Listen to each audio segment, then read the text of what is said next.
Episode 93, CEO Dingin dan Gadis SMU. Kita tengok juga Twins D beserta Randy dan Sofian.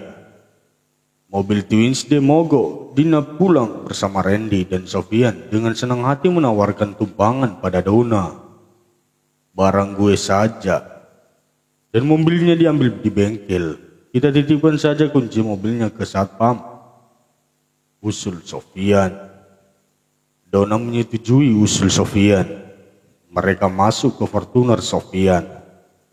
Di dalam, jantung keduanya tiba-tiba berdebar-debar.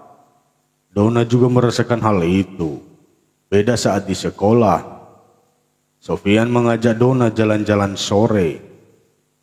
Mau ikut enggak? Ada pasar malam yang baru dibuka loh. Kayaknya seru, ajak Sofian. Wah, mau. Jawab Dona berseri. Matanya berbinar mendengar kata pasar malam. Sofian tersenyum bahagia karena punya kesempatan bagus untuk mendekati Dona. Si tomboy judes itu, tapi kalau sudah kenal dengannya, dia anak yang asik dan baik. Sofian melajukan mobilnya ke pasar malam yang tadi dia bicarakan. Mereka segera membeli 2 tiket masuk. Sofian memilih tiket terusan, jadi nanti di dalam mereka tidak akan membayar lagi kalau mau naik wahana manapun. Tanpa sadar Dona menarik tangan Sofian dan mengajaknya mencoba banyak wahana. Dona sangat bahagia dan tertawa lepas. Selama ini dia jarang ke tempat seperti ini karena Dina takut.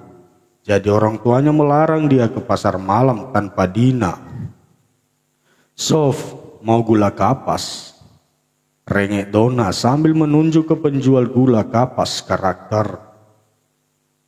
Di situ mereka bisa request bentuknya sesuai dengan keinginan mereka. Dona mau gambar kelinci karena sangat suka dengan kelinci. Sementara Sofian memesan gambar love. Haha, masa cowok pesan love? Seperti cewek saja. Ledek Dona. Bukan untuk gue, tapi untuk orang paling spesial dalam hidup gue, jawab Sofian. Tapi entah kenapa, hati Dona terasa sakit mendengar kalau permen kapas itu untuk orang yang spesial. Senyum yang tadi mengembang, kini berubah lesu. Beruntung sekali yang menjadi orang spesial itu Sof, sedangkan gue, jangankan spesial, mendekat saja tidak ada. Batin Dona. Gue tunggu di bangku itu ya, capek gue. Dona melangkah meninggalkan Sofian, sendirian menunggu pesanan mereka. Selama ini gue selalu memastikan diri kalau gue sukanya pada asisten Ron. Tapi kenapa saat bertemu dengannya tidak ada rasa yang aneh. Berbeda kalau dekat dengan bocah itu. Dadaku berdebar-debar dan timbul rasa nyaman. Dia selalu bisa membuat aku tertawa dan senang. Dona mendesah panjang. Dia bersandar pada kursi taman serta memejamkan matanya. Tuan Putri ini gula kapas Tuan Putri. Sofian menyerahkan gula kapas berbentuk kelinci itu pada Dona. Dona mendesah lagi, membayangkan kalau bentuk love yang akan dia terima. Terima kasih, ucap Dona. Loh, mana punyamu tadi? Tanya Dona seheran karena Sofian hanya membawa 1 gula kapas miliknya. Tengoklah ke arah kanan. Sofian meminta Dona menengok ke kanan. Di sana ada permen kapas love tadi ditancapkan di pinggir bangku taman. Tapi di bawahnya ada sebuah tulisan yang membuat Dona kaget. I love you Dona. Apa ini Sof? Tanya Dona. Tadi sudah aku katakan padamu kalau permen gula kapas itu untuk orang yang spesial. Dan kamu adalah orangnya. Sudah lama aku menyimpan perasaan ini, tapi aku tidak bisa mengatakannya. Lidahku terasa berat dan keluh. Tapi hari ini dengan memberanikan diri aku mau bilang I love you Don. Tapi semua berbalik padamu. Aku ikhlas kalau kamu menolakku. Tapi satu yang ku minta darimu, janganlah kau menyuruhku menjauh. Aku tidak bisa, ucap Sofyan lirih yang menundukkan wajahnya, takut kalau Donna menolak.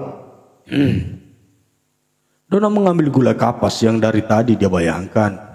Donna bahkan menitikkan air matanya. Ternyata orang spesial yang Sofyan maksud adalah dirinya. Bahkan Donna sering membuli dan mengerjainya. Donna menghambur ke arah Sofyan, memeluk pemuda di depannya itu. Love you too, Sof, jawab Donna dengan lantang. Sofyan membalas pelukan Donna dengan erat. Mereka akhirnya menyampaikan isi hati masing-masing malam itu. Jadi, kita jadian? Tanya Sofyan memastikan kalau semua ini adalah nyata dan bukan mimpi. Donna mengangguk pasti. Dan mereka kembali berpelukan, lalu meneruskan naik wahana seru lainnya sambil memakan gula kapas tersebut. Donna memberikan gula kapas gambar kelinci itu pada seorang anak kecil yang menangis karena minta mainan. Tapi anak kecil itu langsung tersenyum bahagia mendapat permen kapas lucu bergambar kelinci tersebut. Terima kasih Nona, semoga kalian mendapat rezeki yang melimpah dan segera menikah. Doa ibu dari anak tersebut. Donna dan Sofyan tertawa ngakak mengingat doa ibu-ibu yang mereka anggap lucu tadi. Di lain tempat, tepatnya di rumah penyekapan Yola dan Jessica. Malam itu Jessica demam. Dia mungkin masuk angin karena dari kemarin kedinginan.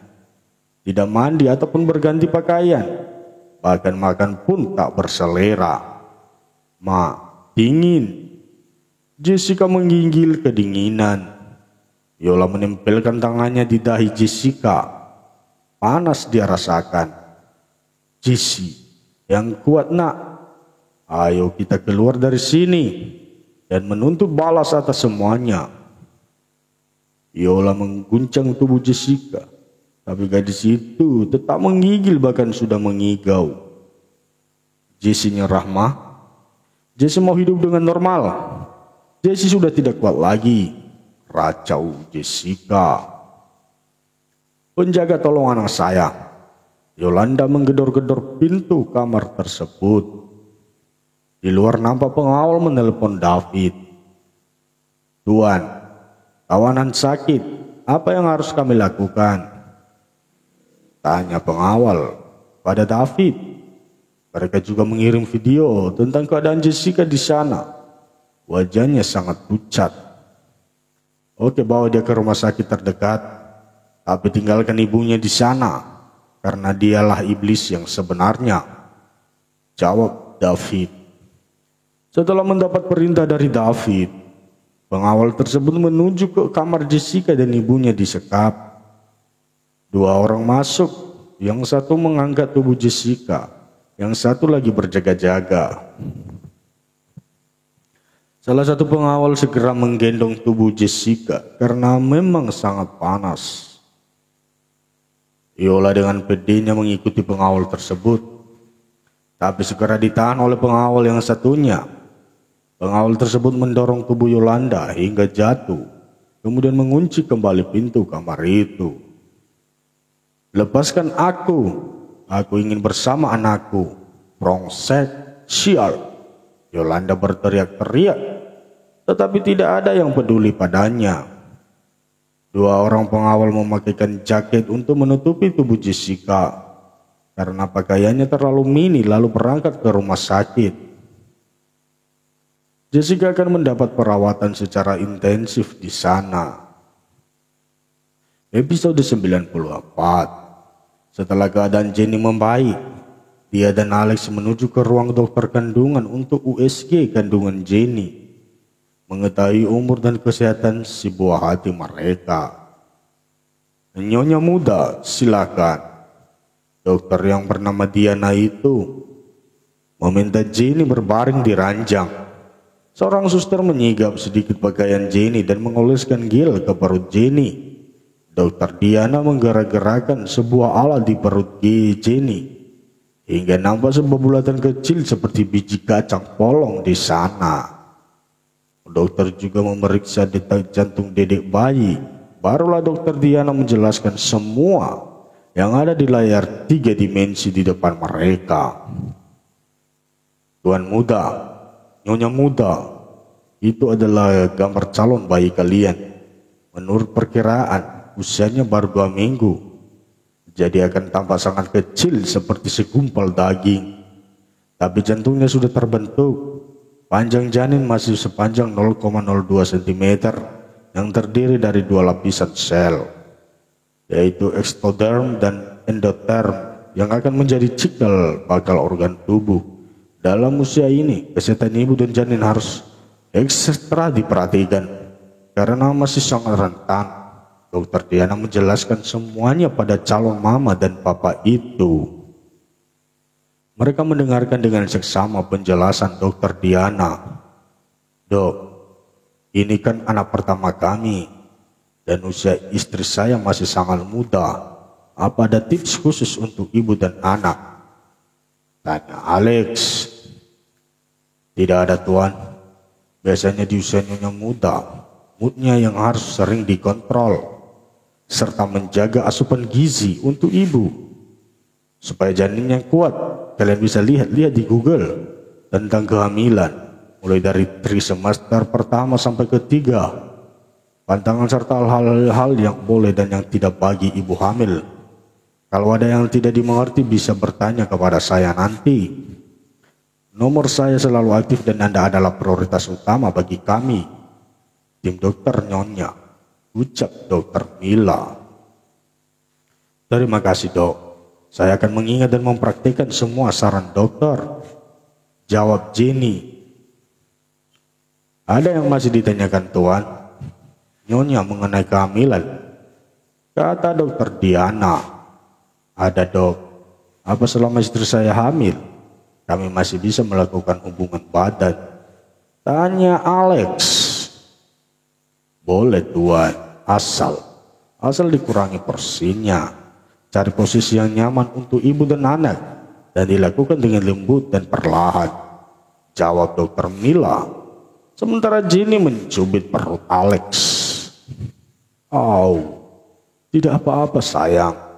Ini penting untuk ditanyakan.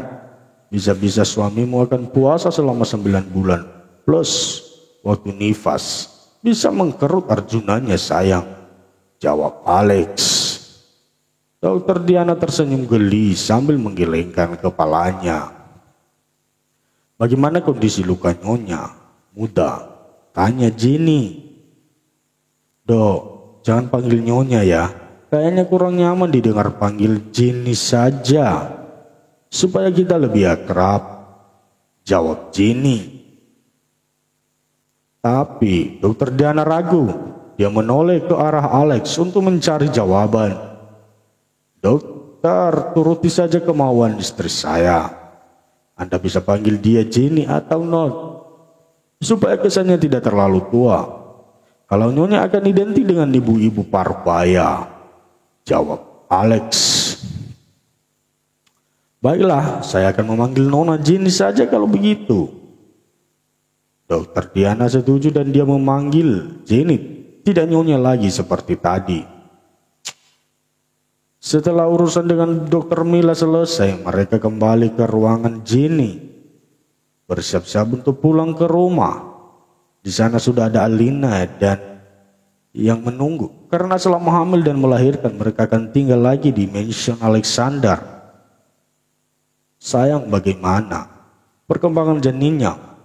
Maaf ya, tadi mama terlambat datangnya jadi tidak tahu perkembangan calon cucu mama, kata Alina dengan melas. Alhamdulillah sehat mah, semua bagus, jawab Jenny. Mama sudah bereskan semuanya dan kita bisa pulang hari ini sayang, ucap Alina. Oh ya Bi, tumben hari ini kalian tidak datang. Papa juga. Apa Bunda Yulia lagi sakit ya? Jenny menanyakan kakak dan papanya yang memang dari kemarin tidak datang menjenguk. Kak Jesslyn mendapat musibah. Dia akan diperkaos ayah kandungnya sendiri, Jason. Ketika pulang ambil baju, jawab Alex. Apa? Kok bisa? Bukannya dia diantar pulang Pak Ron? Dan ke sana cuma ambil baju doang, cemas Jenny. Jesslyn meminta Ronald pulang. Tidak enak katanya, tapi untunglah ponsel Jesslyn jatuh di mobil Ronald, membuat dia kembali ke rumah itu dan menolong Jesslyn. Alhamdulillah, berarti misi bejat Jason gagal kan? Terus orang itu harusnya diapakan sekarang? Geram aku kelakuannya sudah di luar batas. Ronald menceritakan semua kejadian sore tadi sambil berjalan ke tempat parkir. Sementara Jenny berjalan bergandengan tangan dengan Alena. Ronald menghajarnya hingga babak belur, lalu dibawa pengawal ke kantor polisi. Sekarang proses interogasi dan pernyataan keterangan saksi. Jadi Bapak dan Ronald menemaninya. Jesslyn masih depresi dengan kejadian itu, cerita Alex. Heran Mama, pasangan itu memang lebih buruk dari binatang. Ayah mau memperkaos anak tiri serta anak kandung. Ibu kandung juga mau membunuh anak kandungnya sendiri demi sebuah obsesi. Alena sangat heran dengan keluarga Yolanda. Sayang, untung kamu sudah keluar dari sana dan Mama akan menyayangimu layaknya anak kandung Mama sendiri. Jadi kita akan mengulang masa-masa di mana kamu tidak mereka pedulikan dan Mama yang akan menebus semuanya, ucap Alena dengan lembut. Terima kasih Ma, Mama is the best pokoknya. Jenny memeluk Alena dan mencium pipi Alena. Pemandangan itu membuat hati Alex adem. Ibu dan istrinya sangat akur, bahkan sudah seperti ibu dan anak kandung saja. Beginikah rasanya menjadi pengawal, disuruh bawa banyak barang, bahkan dicuekin oleh Nyonya dan Nona Alexander. Sindir Alex. Tapi kedua perempuan beda genre itu malah menertawakan serta menggoda Alex. Oh kasihan, jawab mereka kompak. Haha. Alena dan Jenny tertawa bareng sambil mengejek Alex yang memang sudah seperti pengawal saja. Ya, malah ditertawakan, disyukurin lagi, cemberut Alex. Sebenarnya Alex tidak marah dan mengeluh. Dia cuma menggoda dua wanita yang paling dia sayangi dan cintai. Mama Alena adalah cinta pertama Alex, sedangkan Jenny adalah cinta terakhirnya. Sampai di tempat parkir, Alex membukakan pintu mobil bagian belakang untuk mereka, sedangkan dia memasukkan barang-barang Jenny ke bagasi. Alex menggelengkan kepalanya sambil tersenyum bahagia. Walau dia harus menjadi pengawal serta sopir pribadi keduanya. Haha, gue rela jika harus jadi sopir pribadi mereka, umam Alex. Alex mengemudikan mobilnya dengan santai. Dia masih ingin menikmati momen indah itu. Dia melihat Mama Alena begitu bahagia dan tertawa lepas saat bersama Jenny. Bi, belikan es krim rasa stroberi dong, pengen banget, pinta Jenny dengan imutnya. Alex tidak bisa menolaknya. Dia memarkirkan mobilnya di depan kedai es krim terkenal, menuruti permintaan istri dan calon bayinya.